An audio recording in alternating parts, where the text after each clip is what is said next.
మనందరి జీవితంలో కష్టాలు వస్తుంటాయి, పోతుంటాయి.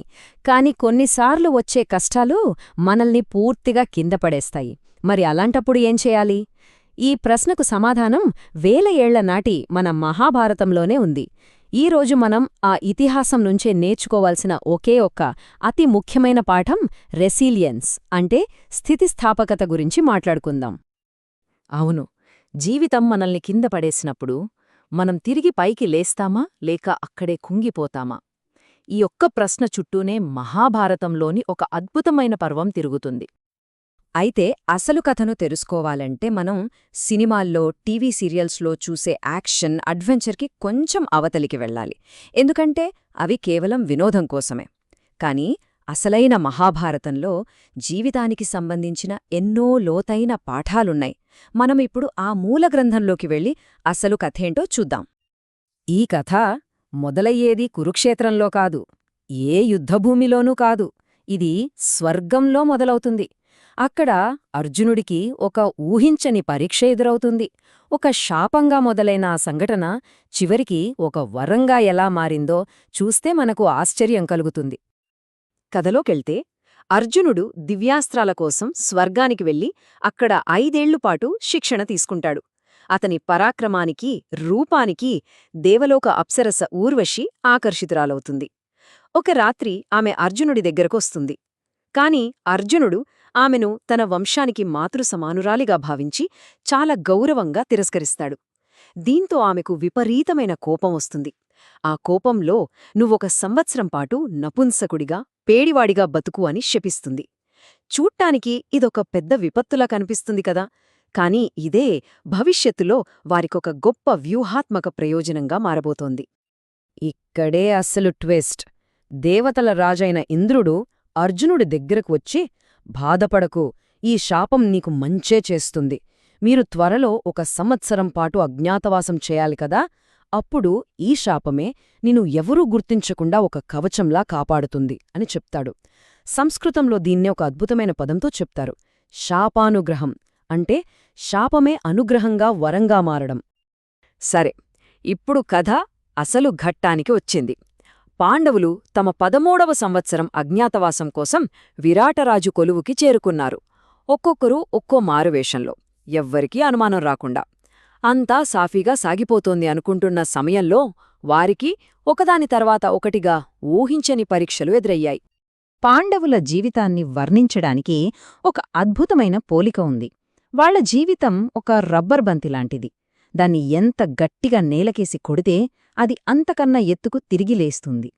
వాళ్లకు ఎదురైన ప్రతి కష్టం, ప్రతి అవమానం వాళ్లని మరింత బలంగా తయారుచేసింది. మొదటి సవాలు దుర్యోధనుడి నుంచి వచ్చింది.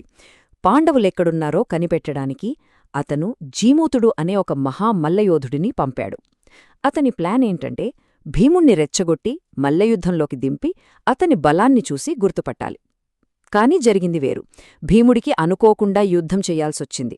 అయినా సరే అతను జీమూతుడిని ఓడించడమే కాదు, ఈ విషయం బయటకు తెలియకుండా అతనితో వచ్చిన గూఢచారులను కూడా అంతమొందించాడు. అంటే వచ్చిన ప్రమాదాన్ని ఎదుర్కోవడమే కాదు, దాన్ని సమూలంగా నాశనం చేసి తమ రహస్యాన్ని కాపాడుకున్నారు. ఇదే మొదటి బౌన్స్. బయటనుంచి వచ్చిన ప్రమాదాన్నైతే వాళ్లు సమర్థంగా ఎదుర్కొన్నారు. కానీ అస్సలైన ఇంకా పెద్ద ప్రమాదం వాళ్లు ఉంటున్న కోట లోపల్నుంచే వచ్చింది. విరాటరాజు బావమరిది, రాణి సుదేష్ణ సోదరుడైన కీచకుడి రూపంలో. ఒకవేళ మనం ప్రమాదంలో చిక్కుకున్నప్పుడు, ప్రాణభయంతో ఉన్నప్పుడు రక్షణ కోసం ఎక్కడికి పరుగెడతాం? బహుశా ఎవరూ లేని చోటుకి, దాక్కోడానికి. కాని ద్రౌపది ఏం చేసిందో తెలుసా? ఆమె సమాధానం తీవ్రమైన ఒత్తిడిలో కూడా ఆమె ఎంత అద్భుతంగా ఆలోచించగలదో చూపిస్తుంది. కీచకుడు ఆమెను వేధించినప్పుడు ఆమె ఒక మూలకు వెళ్లి దాక్కోలేదు. వ్యూహాత్మకంగా ఆలోచించింది. నేరుగా రాజుకొలువులోకి, అందరూ ఉన్న సభలోకి పరుగెత్తింది. ఎందుకు? తనపై జరుగుతున్న దాడికి 100 మందిని సాక్షులుగా నిలబెట్టడానికి, మారువేషాల్లో ఉన్న తన భర్తలు కూడా చూడాలని, తద్వారా భవిష్యత్తులో కీచకుడిపై ప్రతీకారం తీర్చుకోవడానికి ఒక బలమైన బహిరంగ కారణాన్ని సృష్టించింది. ఇది కేవలం తప్పించుకోవడం కాదు, ఒక మాస్టర్ ప్లాన్. చూడండి, ఇక్కడ ప్రతి అడుగు ఎంత జాగ్రత్తగా వేశారో. సభలో కీచకుడు ద్రౌపదిని అవమానిస్తున్నప్పుడు ధర్మరాజు ఏమీ చెయ్యలేక తమ అజ్ఞాతవాసాన్ని కాపాడుకోవడానికి కఠినంగా మాట్లాడాడు. ఆ తర్వాత ద్రౌపది కీచకుడిని ఒక రహస్య ప్రదేశానికి రప్పించింది. అక్కడ చీకట్లో కాపుకాసిన భీముడు అతన్ని ఎముకలు కూడా మిగలకుండా ఒక మాంసపు ముద్దగా చేసి చంపేశాడు. ఆ తర్వాత ద్రౌపది ఏం చెప్పింది? నా గంధర్వ భర్తలే ఈ పని చేశారు అని ప్రకటించింది. అంటే ఇక్కడ ప్రతి చర్యకు 2 లక్ష్యాలున్నాయి. 1 తక్షణ సమస్య అయిన కీచకుణ్ణి తొలగించడం, 2 తమ అజ్ఞాతవాస రహస్యాన్ని కాపాడుకోవడం. అయితే కథ ఇక్కడితో అయిపోలేదు. ముప్పు ఇంకా పొంచి ఉంది. కీచకుడికి 1 కాదు 2 కాదు, ఏకంగా 105 మంది సోదరులున్నారు. వాళ్లంతా ప్రతీకారం కోసం రగిలిపోతున్నారు. ఇప్పుడు 3వసారి బంతి నేలకేసి కొట్టబడింది. కీచకుడి సోదరులైన ఉపకీచకులు ద్రౌపదిని పట్టుకుని అన్నశవంతో పాటు ఆమెను కూడా చితిమీద కాల్చేయడానికి లాక్కెళ్తారు. ఆ సమయంలో ద్రౌపది వాళ్లు ముందుగా అనుకున్న రహస్య సంకేతనామాలను జయ, జయంత, జయత్బల, జయత్సేన అని బిగ్గరగా అరుస్తుంది. ఆ పిలుపు విన్న భీముడు ఆగ్రహంతో ఒక పెద్ద చెట్టును వేళ్లతో సహా పెకిలించి ఆ 105 మందిని చంపి ద్రౌపదిని కాపాడాడు. మరోసారి వాళ్లు మరింత బలంగా పైకి లేచారు. అయితే ఇదంతా వింటున్నప్పుడు మనకొక అనుమానం రాకమానదు. అంతటి ప్రసిద్ధి చెందిన పాండవులు, అంతటి సౌందర్యవతి అయిన ద్రౌపది 1 సంవత్సరం పాటు ఒక రాజ్యంలో ఉంటే ఎవరు ఎలా గుర్తుపట్టలేకపోయారు? అవును, అసలు పాయింట్ అదే. అంత సులభంగా గుర్తుపట్టగలిగే లక్షణాలున్న విరాటరాజ్యంలో ఒక్కరూ కూడా వాళ్లని ఎందుకు కనిపెట్టలేకపోయారు?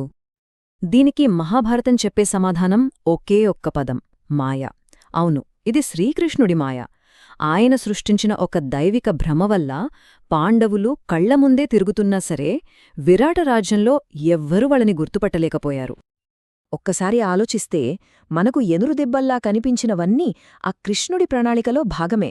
ఉదాహరణకు అర్జునుడు బృహన్నలగా నాట్యం నేర్పించడం అవమానంలా కనిపించొచ్చు. కాని నిజానికి అతను తన భవిష్యత్ కోడలైన ఉత్తరకు శిక్షణ ఇస్తున్నాడు. కీచకుడిలాంటి బలమైన శత్రువు కురుక్షేత్ర యుద్ధానికి ముందే తొలగించబడ్డాడు. అసలు ఈ అజ్ఞాతవాసమే ఒక శిక్ష కాదు, అది పాండవులు దివ్యాస్త్రాలను సంపాదించుకోవడానికి, రాజనీతి నేర్చుకోవడానికి దొరికిన ఒక సువర్ణ అవకాశం. అంటే పైకి ఓటమిలా కనిపించే ప్రతి సంఘటన వెనుక ఒక పెద్ద గెలుపు దాగి ఉంది. ఇక పాండవుల అజ్ఞాతవాసం ముగియడానికి ఒక్కరోజే మిగిలి ఉంది. సరిగ్గా అదే సమయానికి వాళ్లని ఎలాగైనా బయటపెట్టాలనే దురుద్దేశంతో కౌరవులు విరాట రాజ్యంపై దాడిచేశారు. ఇదే పాండవుల చివరి పరీక్ష. వారి అద్భుతమైన పునరాగమనానికి ఇదే వేదిక. పరిస్థితి చూస్తే చాలా క్లిష్టంగా ఉంది. ఒకవైపు భీష్ముడు, ద్రోణుడు, కర్ణుడు లాంటి మహామహులతో కౌరవ సైన్యం, మరోవైపు విరాట సైన్యం వేరే యుద్ధంలో ఉంది. ఇక్కడ రాజ్యాన్ని కాపాడటానికి ఉన్నది కేవలం రాకుమారుడు ఉత్తరుడు, అతనికి సారథిగా ఉన్న బృహన్నల, అంటే అర్జునుడు.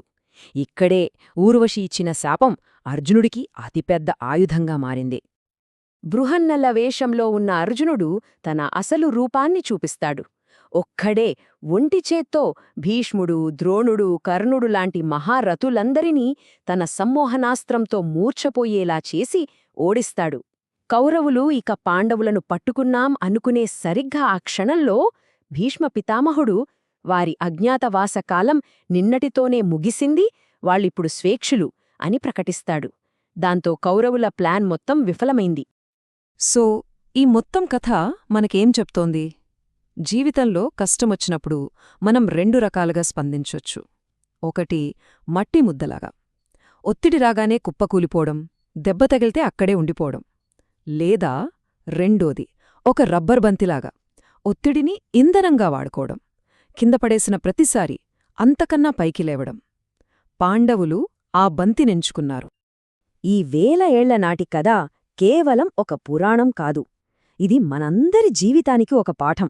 మరి ఈ కథ మనం ముందుంచే ఆఖరి ప్రశ్న ఒక్కటే: తరువాతిసారి జీవితం మనల్ని పరీక్ష పెట్టినప్పుడు, మనల్ని కిందకు తోసినప్పుడు మనం మట్టిముద్దలా అక్కడే ఉండిపోతామా, లేక ఒక బంతిలా రెట్టించిన వేగంతో పైకిలేస్తామా?